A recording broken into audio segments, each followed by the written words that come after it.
हमारे साथ उपस्थित हैं नीमच मेडिकल कॉलेज के मनोरोग चिकित्सक डॉक्टर श्री कृष्ण कुमार कारपेंटर। महाशिवरात्रि की हार्दिक शुभकामनाएं। कैसा लग रहा है आपको आज के दिवस पर? सबसे पहले आप सभी को महाशिवरात्रि के इस पावन पर्व की हार्दिक शुभकामनाएं। आज का दिन बड़ा ही शुभ है और हम सबको उसी पवित्रता का, उसी मनोरम रमणीय स्थल का अनुभव हो रहा है जो हम सभी करना चाहते हैं हमेशा से। जैसा कि विदित है, आज महाशिवरात्रि का पर्व है, तो भगवान शंकर भोलेनाथ जी के दर्शन के लिए हम यहाँ पर आ रहे हैं और आज उनके पावन चरणों में हम यहाँ बैठकर ये वीडियो बना रहे हैं। कितने वर्षों से आप ये रतनगढ़ के गोरा जी के इस स्थल पर आते रहते हैं? वास्तव में मेरा तो जन्म ही रतनगढ़ में हुआ है, तो जैसे कि मेरी आयु है 33 वर्ष, तो लगभग मुझे 31-32 साल हो गए यहाँ पे दर्शन करते आते हुए। काफ़ी कुछ बदल गया है यहाँ पे, लेकिन अभी भी मंदिर की जो ऐतिहासिकता है, जो पौराणिकता है और जो पवित्रता है, वह वैसी की वैसी ही अभी बरकरार है। कैसा लगता है आपको यहाँ पर आकर? यहाँ पर आकर सबसे पहले तो अत्यंत शांति का अनुभव होता है और अत्यंत पवित्रता और सभी प्रकार की रमणीयता, जो कि यहाँ की जो वन स्थली है उसकी पवित्रता, और ये सब देख के यहाँ अच्छा अनुभव होता है, काफ़ी मन को शांति मिलती है। कितना पुराना हो सकता है आपके हिसाब से ये मंदिर? जहाँ तक मुझे जानकारी है, ये मंदिर मिनिमम 800 साल पुराना तो है। यहाँ की नक्काशी और कारीगरी देखकर भी ऐसा लगता है कि कम से कम 700-800 साल पुराना तो ये होना चाहिए। जो कि इनका पैटर्न है कारीगरी का, उसे देख के थोड़ा थोड़ा हमें समझ में आता है, हम एक जनरल आइडिया लगा सकते हैं। गोरा जी के इस स्थल की कोई विशेष बात आप बता सकते हैं ताकि दर्शकों को ये मालूम पड़े? हाँ, यहाँ के बारे में विशेष ये है कि यदि आप शादी से पहले यहाँ दर्शन के लिए आते हैं, तो शादी के बाद भी कपल के साथ आपको यहाँ दर्शन के लिए आना होगा, तो आपका जो वैवाहिक जीवन है वह काफ़ी सुखपूर्वक और शांतिपूर्वक व्यतीत होता है। ये हमने ऐसा सुना है यहाँ पर, और शायद यहाँ ये परंपरा भी ऐसी चलती हुई आई है। भगवान शिव और माता पार्वती के इस विवाह के शुभ अवसर पर, महाशिवरात्रि पर आप यहाँ उपस्थित हुए। आपकी धर्म में कितनी रुचि है, थोड़ा दर्शकों को बताने का प्रयास करें।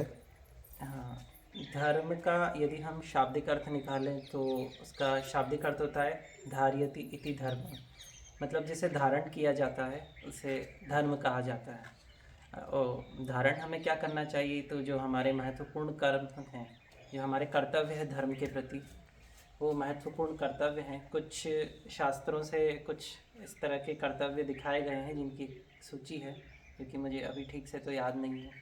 तो इस प्रकार कुछ कार्य होते हैं जो कि हमें धारण करना चाहिए, वही हमारा धर्म होता है। रही बात धर्म की, तो धर्म में रुचि तो सभी की होना चाहिए, क्योंकि वास्तव में हमारा धर्म क्या है, इसे पहचानने के लिए हमें धर्म को जानना होगा। आप मनोचिकित्सक हैं और भगवान शिव भी एक वैद्यराज के रूप में प्रतिष्ठित स्थान है प्राचीन काल से ही। तो मनोचिकित्सक और भगवान शिव के रूप में आप किस प्रकार इसको प्रतिष्ठित करेंगे? कैसे आज के युग में भगवान शिव चिकित्सा जगत में हमारा मार्गदर्शन कर सकते हैं, इस पे कुछ दृष्टि डालने का। जैसा कि हम सब जानते हैं कि हम भगवान शिव शंकर को वैद्यराज के नाम से भी जानते हैं। ये दुनिया के सबसे पहले वैद्य हैं, इस संसार के सबसे पहले सर्जन यही माने जाते हैं। और हम शास्त्रों में, पुराणों में जब पढ़ते हैं तो हमें पता चलता है कि पहली सर्जरी शिव शंकर भोलेनाथ जी के द्वारा ही परफॉर्म करी गई थी। जब उनके पुत्र का मस्तक धड़ से अलग हो गया था, तो उन्होंने मनुष्य के मस्तक के स्थान पर हाथी के सर को विराजित करके इस प्रकार की एक सर्जरी करके उन्हें, अपने पुत्र को एक नया जीवन दान दिया था, जिसे आज हम गणपति जी के नाम से जानते हैं। और इसके अलावा भी वैद्यराज हैं, कैलाश पर्वत में शिव शंभू जी का निवास है, तो जो हमारी वैद्य में, हमारे आयुर्वेद में जो महत्वपूर्ण जड़ी बूटियाँ होती है वो हिमालय पर्वत से ही आती है। तो शिव शंभू का निवास भी वहीं है, तो वहीं से उन्होंने वैद्यराज की उपाधि। तो इसके अलावा चिकित्सा जगत में भी बहुत सारे ऐसे चीज़ें हैं जिनके कारण हम भगवान शिव शंकर भोलेनाथ को जानते हैं। जी जी जी, बहुत बहुत धन्यवाद। भगवान शिव योग की मुद्रा में बैठे रहते हैं। योग, ध्यान, समाधि का क्या मानसिक स्वास्थ्य के ऊपर कुछ प्रभाव पड़ता है? जी जी हाँ, जिस योग और जिस योग मुद्रा में भगवान शिव शंकर कैलाश पर्वत पर निवास करते हैं, वो वास्तव में, जैसा कि हम शास्त्रों में पढ़ते हैं, वो एक तत्व ज्ञान की स्थिति होती है। जैसा भगवान श्री कृष्ण ने भागवत गीता में कहा है, भागवत गीता स्वयं अपने आप में वेदों का और सारे पुराणों ग्रंथों का सार बतलाई गई है। तो जिस प्रकार तत्व को जानने वाला जो व्यक्ति होता है, वो इस प्रकार की योग मुद्रा में बैठकर ईश्वर को तत्व से जानने की चेष्टा करता है, जो कि परम पिता परब्रह्म परमेश्वर हैं, उन्हें जानने की चेष्टा करता है। इस प्रकार यदि व्यक्ति परम पिता परब्रह्म को तत्व से जान लेता है, तो मेरा ऐसा मानना है, और ये वास्तविकता भी है, कि वो सभी प्रकार के मानसिक रोगों पे, मनोरोगों पे विजय प्राप्त कर सकता है। तो जो शिव शंकर भगवान की योग मुद्रा है, वह मानसिक रोगों से निपटने में बहुत बड़ी सहायक है, यदि हम उसके वास्तविक मूल को जान लें कि वो किस अवस्था में और क्यों बैठे हैं। तो ये हमारे लिए काफ़ी सहायक सिद्ध होगी, अगर हम हमारे पुराणों ग्रंथों में जो रियल मैसेज है, क्या दिया है, उसको अच्छे से समझ सकें। जी जी, बहुत बहुत धन्यवाद। भगवान कृष्ण और भगवान शिव दोनों को योगेश्वर के रूप में प्रतिष्ठित किया गया है, अर्थात योग की महिमा प्राचीन काल से ही भारत में रही है। जी मानसिक स्वास्थ्य और योग और भगवान शिव के बारे में आपने बहुत ही सुंदर वर्णन किया है। आधुनिक समय में मानसिक रोग बढ़ रहे हैं। भगवान शिव की भक्ति महाशिवरात्रि के अवसर पर मानसिक स्वास्थ्य में कैसे कारगर सिद्ध हो सकती है, इस विषय में थोड़ा मार्गदर्शन प्रदान करने का कष्ट करें। जैसा कि आपने प्रश्न किया कि मानसिक रोग बहुत ज़्यादा बढ़ रहे हैं आज के युग में, तो हमारे साथ समस्या ये आ रही है कि आज का जो युवा वर्ग है, आज का जो यूथ है, उसके पास कोई आइकन नहीं है, उनके कोई आइडियल नहीं है आज के युग में।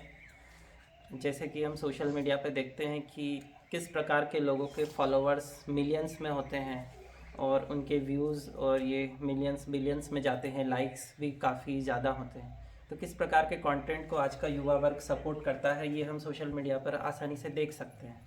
तो समस्या ये है कि हमारे युवा वर्ग के साथ कि उनके पास कोई आइकन नहीं है, उनके पास कोई आइडियल नहीं, आदर्श नहीं है जिन्हें वो फॉलो कर सकें। तो ऐसी स्थिति में हम यदि हमारे जो भगवान हैं, हमारे जो वीर योद्धा, हमारे ऐतिहासिक जो योद्धा हुए हैं, या फिर हमारे जो भगवान हैं, जैसे कि शिव शंकर भोलेनाथ, श्री कृष्ण, श्री रामचंद्र जी, इन्हीं को ही आदर्श मान के इनको फॉलो करने लगें, तो हम मानसिक रोग तो छोड़िए, हम आज की जो देश की समस्याएं हैं, जो युवा वर्ग की सारी समस्याएं हैं, हम शारीरिक, मानसिक और इस देश को आगे बढ़ाने में भी काफ़ी सहायक सिद्ध हो सकते हैं। ठीक है, बहुत बहुत धन्यवाद। माता सती जब इनके पिता के यज्ञ में जब वो अपने आप को दाह कर लिया था, उसके बाद वो काफ़ी व्यथित हो गए थे भगवान शिव, और स्वयं को समाधि में प्रतिष्ठित किया। अर्थात ध्यान और समाधि मानसिक संतुलन के लिए आवश्यक हैं, और उन्होंने काफ़ी वर्षों के इंतजार के बाद माता पार्वती के साथ विवाह किया, उनका इंतज़ार किया, और आज इस दिवस पर हम महाशिवरात्रि के रूप में इस दिवस को मनाते हैं। तो मेडिटेशन से मतलब शोक से मुक्ति प्राप्त हो सकती है, तनाव से मुक्ति प्राप्त हो सकती है, जैसा हमको आदिकाल में उदाहरण भगवान शिव से मिलता है। तो इस बारे में कुछ मार्गदर्शन प्रदान करेंगे आप? जी जी बिल्कुल। मेडिटेशन, जो ध्यान योग की स्थिति बताई गई है हमारे शास्त्रों में, हमारे वेदों में, उसमें ऐसा कहा गया है कि हमें शरीर, बुद्धि, मन और हमारे इमोशंस, इन सब से ऊपर उठ के आत्मा को तत्व से जानना है। तो यदि हम हमारे इमोशंस को, हमारे मन को, हमारी बुद्धि को, हमारे शरीर को, हमारी इंद्रियों को, इवन हमारे आसपास के वातावरण को इन सब से ऊपर उठाकर यदि हम आत्मा की स्थिति को जानें कि आत्मा कैसी होती है, आत्मा का व्यक्तित्व कैसा होता है और आत्मा और परमात्मा का आपस में क्या संबंध है, इस संबंध को हम यदि अच्छे से जान लें तो हम सारे शोक और सारी खुशियों सबसे अलग होकर हम तत्व को जान लेते हैं। तो ऐसी स्थिति में व्यक्ति अपने आप से ऊपर उठ के एक महान इंसान, एक महान व्यक्तित्व की तरफ आगे बढ़ता है। क्या आपके दृष्टिकोण में भगवान शिव एक महान प्रेमी है, क्योंकि माता सती के पश्चात उन्होंने काफ़ी वर्षों तक सती के पुनर्जन्म का इंतज़ार किया और आज ऐसे उदाहरण देखने को बहुत कम मिलते हैं।